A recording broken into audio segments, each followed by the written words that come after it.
Welcome back to M Hood Fishing, everybody. So today we're going to do a big bike ride. It's an 8-mile round trip. It's the equivalent of going to City Park in New Orleans and back to the Bywater. But there's a little more traffic this time because it's not as easy as doing City Park. We're going to go down a busy highway, down a hill to the Sabine River. We might fish a slough that is going to come up before we get to the Sabine. So to do this trip, I've made it extra safe. I've pimped out the bike. There's all kinds of lights on it, from the trailer to the front. We got a new tail light, a new headlight. We've got wheel lights on the trailer, tail light on the trailer, and some more lights back here. Now, we'll show these to you later on because we're going to fish out there till it gets dark. But we got to get there first. Let's go down the hill. We're going to turn on to 69 here. As you can see, there's no shoulder for me. Well, if you want to call that a shoulder, fine. When we get down here a ways, it'll get wider. I don't know. Sometimes this seems easier than riding to City Park. Other times, it's a little too much. But I'm fine with it, really. Tomatoes, potatoes. Yeah, you're right. After just a little while, we're on the edge of town. There's a Ford dealership over here, and then the last thing is a Tractor Supply.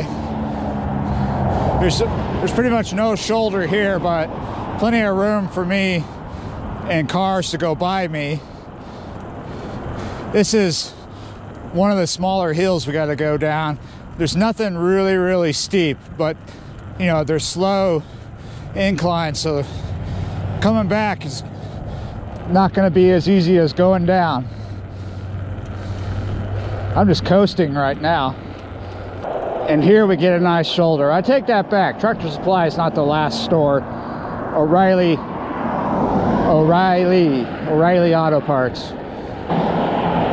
We're maybe about halfway there at this point. The traffic is coming by pretty fast, but not super thick. Got normal businesses out here you see once you get out in the county. You know, truck places, storage places, gas places, you know, propane, all that good stuff. I kind of like this bridge. We're bypassing the bridge by coming down. We're going to be back on 69 in a second. This is the turnoff for the Mineola Nature Preserve. All right, we're at the slough, not far from the Mineola turnoff, the Mineola Nature Preserve turnoff.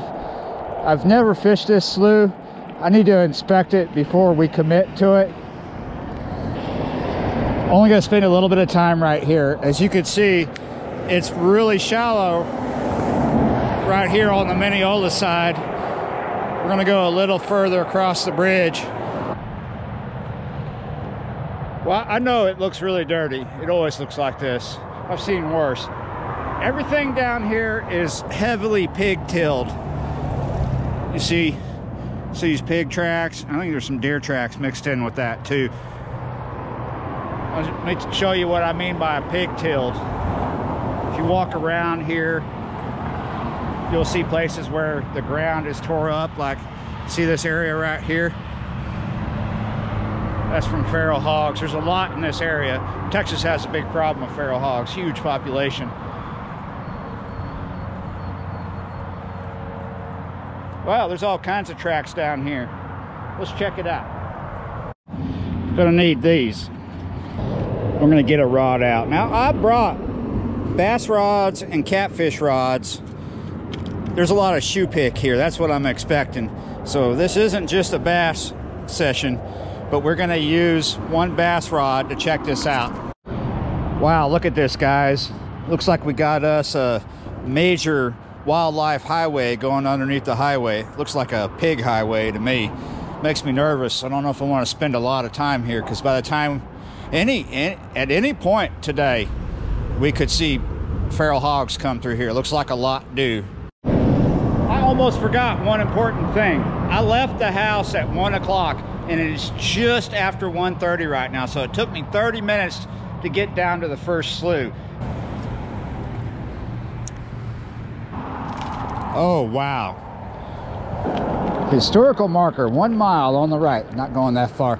I like that spot back there, except for all the pig traffic. Don't want to be there fishing when we get close to sunset. I think it'll get busy, and I'm by myself.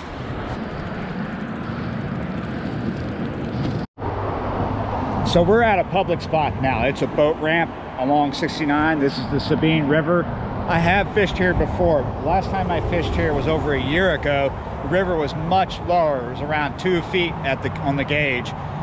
It is at 10.36 right now. It actually crested last night, so it's up. I would estimate that out here where we're going to be fishing, it's gonna be about anywhere from 11 to 12 feet right now in this particular spot.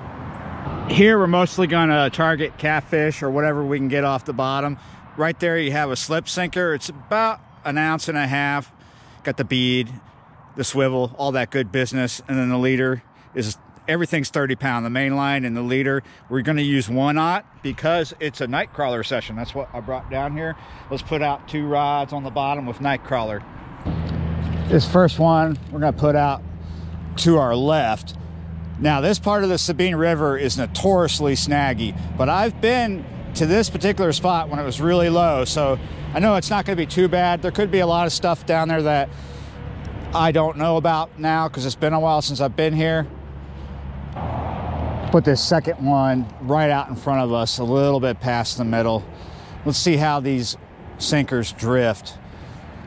We have some current. It's not real strong. It's drifting a little bit. Oh shit, there we go.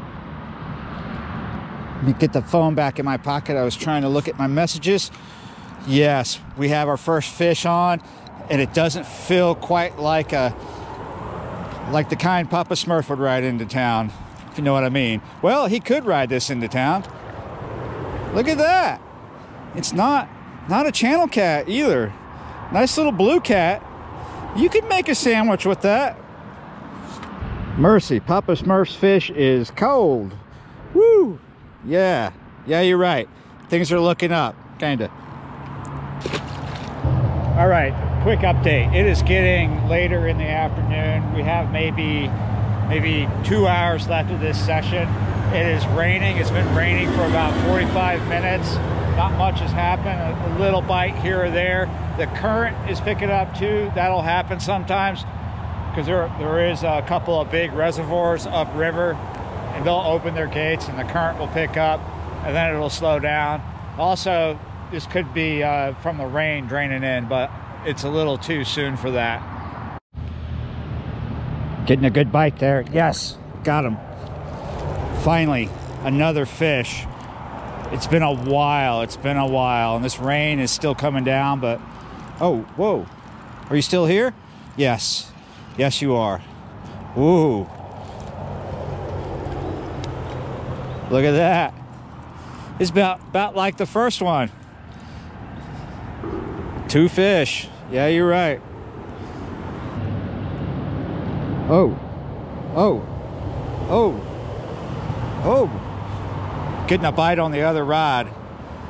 Yeah, you're right. Another refrigerated little blue cat.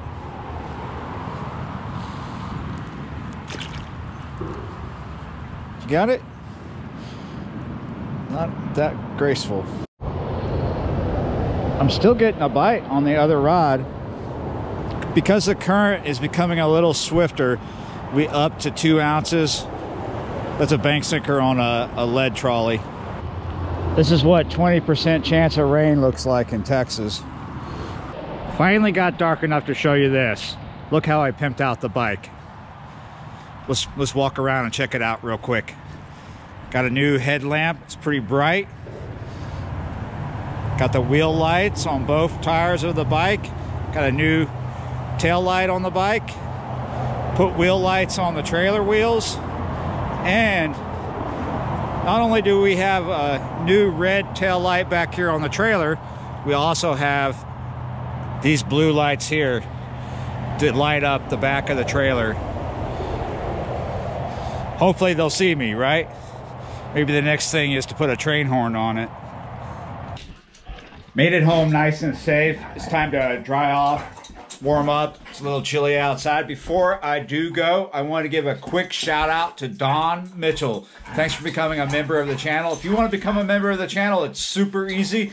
There's a button down below the video that you can click. There's 3 levels you can join at. If you're not interested, I appreciate you being here anyway. Thank you for watching the video. I hope you enjoyed it. My dogs are super happy that I'm home, as you can hear. Well, like, share, comment, subscribe to the channel if you haven't already, and I will see you next time.